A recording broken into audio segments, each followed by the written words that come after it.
What is up, everybody, and welcome to the channel. If you're tuning in for the first time, hello, and if you're a subscriber, welcome back. And guys, I'm here for another Peas Recommends.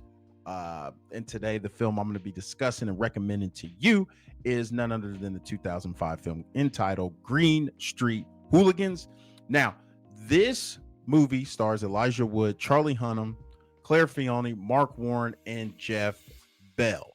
So basically, what is this film about? Well, the film takes us into the underground world of hooliganism, which is associated with I almost called it the wrong thing. I almost called it the American word, but over in the rest of the world, it's called football. But of course, for us Americans, it is referred to as soccer, which they really hate if you call it that. And for fuck's sake, stop saying soccer. With that out of the way, we're going to go ahead and we're going to dive into, I'm going to go over some of the plot points, the characters, kind of, direction and technical part of the film, and just overall thoughts. I'm going to do my best not to spoil anything because I want you to experience the film if you haven't seen it already. Like I said, I highly recommend this one. So with that out of the way, let's go ahead and let's discuss some of the plot. So in the film, we follow Matt, played by Elijah Wood. He travels to London to stay with his sister because he is falsely accused of drug possession.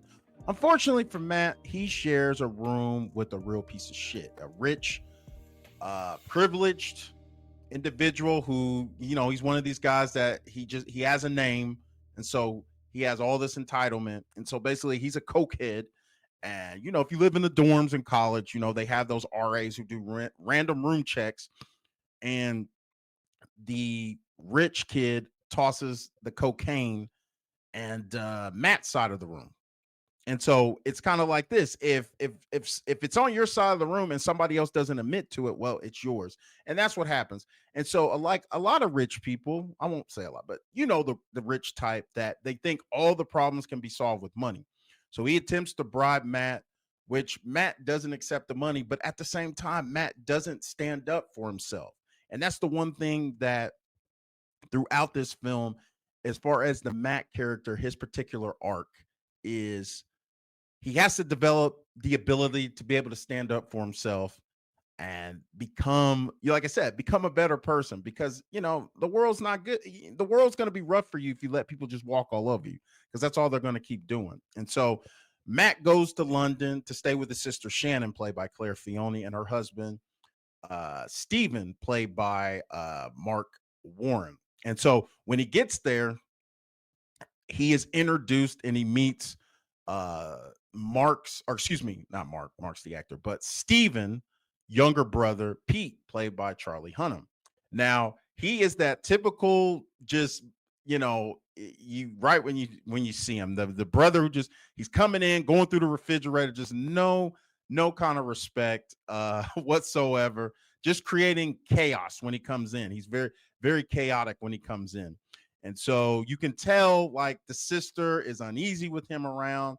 And so what ends up happening is Steven has a night planned for Shannon, and he's hired a babysitter. And so with the arrival of Matt, that's kind of messed everything up for him. So he gives Pete some money to take, or no, he gives Matt some money and has him to take Matt to the football match.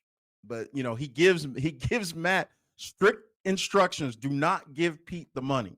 Well, of course, Pete takes him reluctantly. They go out. And right away, Pete is establishing his dominance. Basically, tells him, "Give me the money."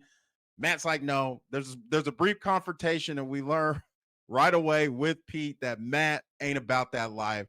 Or yeah, he's not about that life. And Pete kind of takes pity on him and says, all right, come on. I'll take you with me. I'll take you to meet my firm. And so the firms they're not gangs, but they're, I guess you call them fanatical fans who are loyal to their club. And I mean, what ends up happening is you have the football match, but then usually after the match, it gets physical or whatever. So Pete is the leader of the firm, which is called the Green Street Elite. So he brings Matt in. Matt meets all the guys, and there's one guy, Bolver, I believe that's his name, who wants nothing to do with Matt. You know, he feels that jealousy because he sees Pete has a new friend, and so he's feeling a certain way about it. And of course, he wants nothing to do with Matt. And so Matt is very affable, and you know, he gets along with the other guys, and they embrace him or whatever. And so they go to the match. When the match concludes, and it's time to get busy, you see right away these guys are ready to get down for the get down, and you see Matt, his first reaction is he wants to run and get out of there, and Pete tells him, no, you stand your ground. And you know, Matt's like, I've never been in, you know, he's never been in a fight before, and Pete, to motivate him, just tells him, just start swinging, think about somebody you hate. And of course he's thinking about old boy, you know, the rich kid, and he starts wailing and swinging. And I mean, it's funny as hell, but you know, he actually lands a punch, and you know, and the fight's over, and the guys celebrate, and you could tell, you know, something in Matt has changed. And like I said, you know, as the movie goes on and on and on, these changes in Matt begin. As he gets more into the world of the hooliganism, that underground world, Matt begins to be torn between the adrenaline rush of the fights, but at the same time, you know, the bonds and the brotherhood that he's establishing. Because I'm pretty sure Matt back home didn't have a lot of friends or whatever, but you know, being with Pete, being with the guys, and being part of something, for somebody like Matt, he's never experienced that. And it appears even with his own family, you know, his sister lives across the sea, or across the ocean, excuse me. And it's hinted at that him and his father aren't exactly as close. So experiencing this with these guys, this level of, just like I said, camaraderie, and then it leaks into other things like, you know, the females, everything like that. This is stuff that Matt hasn't experienced. And so kind of want to talk about the two main leads, the two main characters. And we'll talk about, first we'll start with Elijah Wood's portraying of Matt. You know, he plays Matt as relatable and is very captivating. I mean, you really, like I said, you really feel his transformation go from the naive American to a hardened hooligan. And the way they do it, I really appreciate it. It's something that doesn't happen overnight.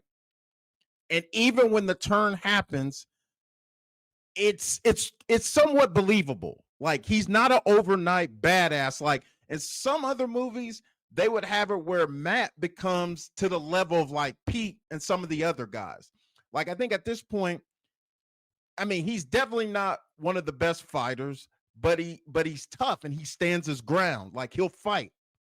You know, it's not pretty, but he's willing to fight and get it done. Like, he's not on the level of Pete, Bolver, and some of the other guys that, you know, this is a every weekend thing for them to get in scraps. So I like that. And like I said, it's like I said, it's little bit by little bit. And the movie does a great job establishing that. And I appreciate they didn't make him some super badass overnight, you know. So kudos to them on that. Then we have Charlie Hunnam's portrayal of Pete. Now, he plays Pete. Pete is magnetic. He embodies the rough yet charismatic leader perfectly. You definitely can see how this guy got the role of Jax Teller. You see a bit of Jax Teller in his performance as Pete. So kudos to both of those guys. Also, Jeff Bell is just menacing as hell. And I mean, he doesn't have to do a whole lot. You look at this guy's face, you know this guy means business, and he's very menacing in this film. And he has a nice story, you know, his backstory in the film, and why you find out he has an issue with the GSC, the Green Street Elite, and we find out the history of that. And like I said, Jeff Bell, great actor, very menacing presence. I mean, he does the same thing. If you check out Paramount Plus's show Mobland, I highly recommend you check that out. That's that Tom Hardy show. He plays a baddie in that one. I beg your pardon? Hey, yo, what the fuck? Oh, my God, bro. Oh, hell no, man. And I mean, not the baddie that I'm a bad guy, not that kind of baddie, but you get what I'm saying? Like he does it well in whatever he's a part of. Now, with the story, one of the core or main themes I would say for this is belonging, that search for community. And Matt's journey showed how people will seek community even in the most dangerous places. I mean, I'm not saying like, and that's the thing, like, I'm not saying these guys are a gang, but they do gang shit. But you can see how people, at least here in America where I'm from, like, or anywhere where gangs, like, if you don't have a sense of community, you'll go wherever you can to find it. And sometimes it's not necessarily the best places to go. People join the military, you know, things like that. Or like I say, people can end up being drawn to street gangs and things of that sort. Not comparing the two as the same thing, but you get what I'm saying. It's like a lot of times you have people who join those groups, for a search of community or sense or somewhere where they can belong. And another thing the film does very well is it doesn't shy away from the violence. I mean, these fight scenes, they are pretty graphic. They're not the best choreographed, but I think it makes sense because a lot of the fights like this, they wouldn't be so stylized. They'd be rough tumble, and these guys have been drinking, so they're not going to be throwing, connecting with the greatest punches, because you'll see some of the fights, particularly anything involving Matt, which makes sense for his character because he's not experienced with fighting and being out there like that, because he ain't like that, but he kind of gets like that towards the end of the film. Like I said, it's a double-edged sword, because there's the allure of it, and he talks about the adrenaline rush of it all, but at the same time, the film does a great job of showing us the effects and the side effects and the results and the consequences of some of the violence, how innocent people get caught up in the mix, people get injured and hurt. I like to liken it to like a movie like Goodfellas. The first 30 minutes or so, you're having a ball. You're having a great time with these guys. Like, dang, man, I love it. But then a little bit after that, you start to see, that other side of things, the violence and the killing and the prison and all that. You start to see that and maybe this life ain't for me kind of thing. So the film does a great job of showing that. It doesn't, some people, and I'll talk briefly about some of the criticisms that people have had for this film. Like a lot of people say they glamorize the violence, which, like I said, I don't think they do, because they show what is the result, or you play this violent game, the things that could happen to you. And some critics say that the film tends to oversimplify the world of hooliganism, which, for me, I don't know. I know there's documentaries on, hooliganism, that maybe go more in depth and explain more of it. But I look at it at the end of the day, this is a film. It's supposed to be entertainment. So, they do have to take some artistic liberties, but I could definitely see if you're somebody that's involved in that world, that you may look at it as, hey man, they're kind of making this, they're oversimplifying things, and the film at the same time doesn't have the time to do that, because I think this film is like an hour and 40 minutes, so they maybe don't have the time to really go into that. And so I would say maybe you might have to research some of the documentaries that are out there about hooliganism. All right, so before I get out of here, I definitely want to talk about the technical side of things and the direction. So of course, there's not a whole lot of color. It seems to be kind of desaturated, kind of overcast, but I think that's giving you the setting of London. It's filmed over in London, so it does have that natural look. It feels like it's London. It's not like, hey, this is London, but it's filmed in Canada. It's truly, it adds that authenticity to the film.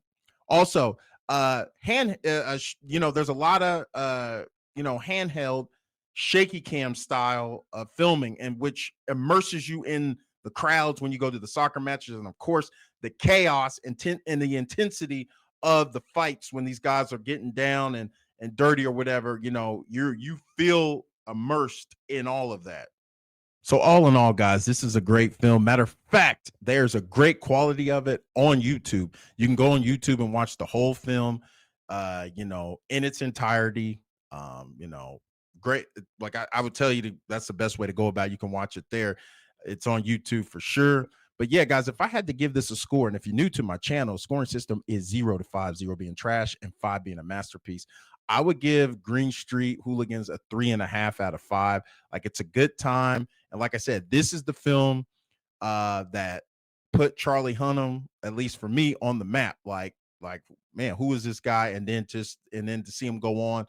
Now, I will say his career has kind of been up and down. He'll do some stuff that's not too well, and then when you think you forgot about him, he'll get in something like The Gentleman and bring that buzz back. And then, of course, he did that. I don't know, that Ed Gein. I don't. I watched it. Denise, there's something I need to tell you. Yeah? This needs to be the end.